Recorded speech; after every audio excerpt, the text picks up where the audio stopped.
So, okay guys, welcome back na naman sa aking YouTube channel, no? So, ito yung Icarus M. So, ang tanong agad, mabilis ba magpa-level? Yes, guys, napakabilis magpa-level hanggang level 50. Hindi ko alam kasi kanina lang ako naglaro nito, tapos nag-maintenance pa kanina. So, na-achieve ko na yung level 50. Bakit level 50, Kuya Bugs? Para ma-open ko yung awakening para makabili tayo ng crystal. So, ano ba yung crystal na yun? Kasi yung isang token dito, guys, is nagkakahalaga ng 7 pesos. So, magkano ang kailangan o ilan ba yung kailangan i-farm? So, may tinatawag ditong DS, guys. So, DS yung pambili. Kapag nag-level 50 na kayo, mag-awakening na kayo. So, mabibili nyo na yung sa market. So, ito yung exchange. Rektahan na tayo, guys. DS exchange. So, ang kailangan nyo lang is isang scale, tapos tatlo nito. So, ito, nakukuha lang to kapag nanood kayo ng commercial. So, ito naman yun, guys. Pwede kayo manood. Watch ads lang kayo. So, meron kayo 10 everyday. Okay, get 10 piraso everyday. So, makakapagpalit kayo ng 3 token per day per character. So, 8 times, kasi ang presyo ngayon ng Bell is, isang Wemix ay 8. So, bali 7 pesos siya. Lumalabas na 7 pesos ang isang token. Napakabilis bang mag-farm ng DS? Guys, ang bilis lang i-farm nito. So, mahalaga din kasi ito eh.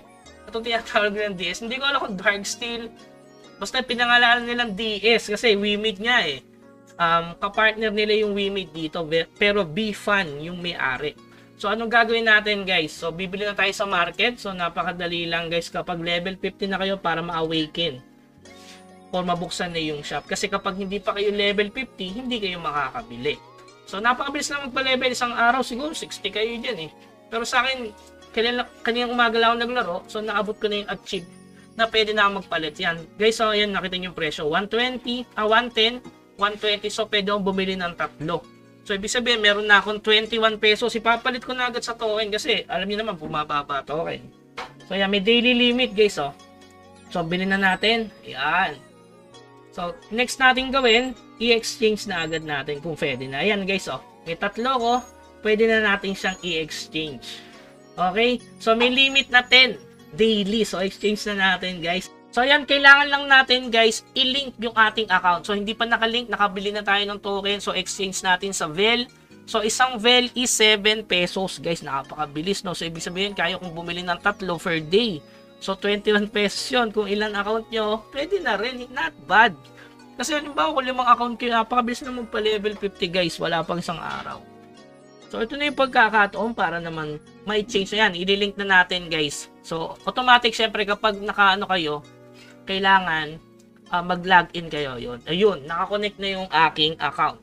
So yun guys, nakapag-link na tayo ng account. So i-download nyo lang yung Play Wallet dito sa ating LD Player yung ginamit ko. Pwede din BlueStack pero kasi hindi gumagana yung sa akin yung BlueStack. So pwede kayong mag-exchange. Pero hindi ko ma-exchange to kasi wala akong Wemix. Kahit isang pirasong Wemix lang guys, wala kasi ako eh. So bibigyan ko kayo ng sample. So kailangan ko pa sendan ng Wemix yung aking wallet para makapag-exchange tayo. Okay? So, siguro gagawin natin ng second version paano mag-transfer o paano natin gagawin siyang into PWemix para magamit natin pwede rin sa Mir4 yung token, okay? So, kayang-kayang kumita dito ng since 7 pesos, 3 beses lang sa isang araw kasi nga, kailangan mo muna manood ng ads kasi kailangan mo ng 3 piraso nito at yung kailangan nating crystal which is nabibili. So, pwede akong bumili ng crystal ulit. So, pwede kong ubusin yung DS. Pero ang DS kasi guys, mahalaga to kasi pang-upgrade to ng mga item. Okay? Nasa sa inyo guys kung ipapalit nyo na ba agad. Siyempre ito daily. So, bukas na ulit para makamura. Kasi kung bibilin mo lahat yan, since ang commercial lang naman dito is 10. So, yan. Manood lang kayo ng ads. Kapag nag-ads kayo, yan. Magkakaroon kayo ng ganito. Okay? Etong Rania Elun. Okay, so pwede na yon 3 Vel sa isang araw. So 21 pesos. Kung dalawa account mo, 42 pesos. Napaka-basic lang naman maglaro guys. Tapusin nyo lang yung main quest. Main quest kayo, huwag kayong tumambay sa mapa guys. Tapusin nyo yung main quest hanggang dito sa mapang to. Uso PK pero ang masasuggest ko sa inyo guys, pumili kayo ng isang mas okay piliin yung red kaysa sa blue. Hirap na hirap ako guys nung sa blue ko. Ang daming malalakas na kulay red dito. So nasa blue kasi ako eh. Nasa blue side. Kaya libre PK dito guys. Wala namang bawas sa XP pero kapag nagde-daily mission ka, nakakagulo siya guys para matapos nyo agad yung main quest. Okay, dapat nagko-congratulation kayo dito para magkaroon kayo ng community, pambili din nyo ng mga item dito. So sa susunod na lang yan guys, ang masasabi ko lang, laruin nyo na kasi sayang yung token. Kung meron kayong additional mimics na, pinapatay na ako guys, oh. Automatic PK kasi dito eh, oh, gumugusto to eh. Mas okay dito range guys, para sa akin. Patayin natin. So syempre lamang na ako dyan sa level. O depensa.